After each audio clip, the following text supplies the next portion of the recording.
We're going to start with what we learned from the scrimmage on Saturday. That was Georgia's second scrimmage. That was the last scrimmage before G-Day this upcoming Saturday. We're going to pass along some of the notes, some of the things we learned from that second scrimmage.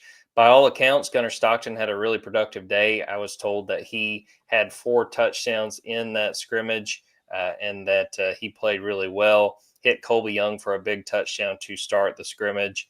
Colby had a good day. Noah Thomas had a touchdown. Ethan Barbour had a touchdown. Heard great things about Jeremy Bell, a walk-on that people have been excited about since he got to Georgia last year. Was told Bo Walker and Chauncey Bowens had touchdowns. They played really well. Continuing to hear good things about Bo Walker in his first spring at Georgia. DeMello Jones had an interception. Elijah Griffin's playing well on defense, which I don't think is a surprise. Did not have Zachariah Branch in that scrimmage. Sounds like he's dealing with a little bit of a hamstring, which will be something we'll have to watch for G-Day. And also interested to see about Drew Bobo's availability. Kirby had told us on last Tuesday, that he had was dealing with a hyperextended knee. So that will be something to watch if Drew Bobo, the starting center, will be available at G-Day. I'll start with you, Kipp. Anything else from that second scrimmage that caught your attention? Anything of note from what we learned as Georgia continues getting ready for G-Day? It's interesting because we heard that there are a lot of big time plays made by the wide receivers. I mean, you mentioned Jeremy Bell and Dylan Bell and Sokovie White making big plays, having a good scrimmages. But then on the flip side, I've heard Ellis Robinson's just put on, back-to-back weeks of impressive practices between him and DeMello Jones. The cornerbacks have been, really having a strong spring. So it's just kind of interesting that both position groups seem to be doing really well this spring, which definitely bodes well for Georgia. The quarterback play, it's kind of something where early on, it was kind of up and down.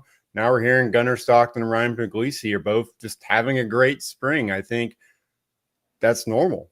We said that the defense usually starts out in front, but the game starts to slow down for both of them, and they start to continue to gain confidence. And I think now we look back and think the fact that Gunnar got to get in, how big was that late in that season? Because that confidence carried over. That was the beginning of his spring. So he got an extended spring, and Kirby Smart kind of alluded to that during an interview with 680 The Fan early this week, that that extra experience has kind of paid off for Gunnar. He kind of came in kind of knowing what to expect. And I think you've kind of seen that as far as what we've heard from his performance the last couple of weeks. Instead of up and downs, it's been more ups for him. And so I think overall, some of the question marks with the offense, you're starting to hear more positive feedback from that.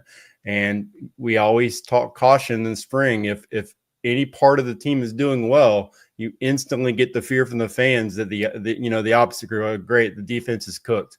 So I think it's kind of tough to really, when they're just practicing against themselves, to glean a lot from that. But I do think you want to have the offense, making plays and gaining confidence more than anything. At the end of the spring, you want to go into the summer knowing that some of these playmakers, have the ability to consistently produce against probably still one of the best defenses they're going to face this year.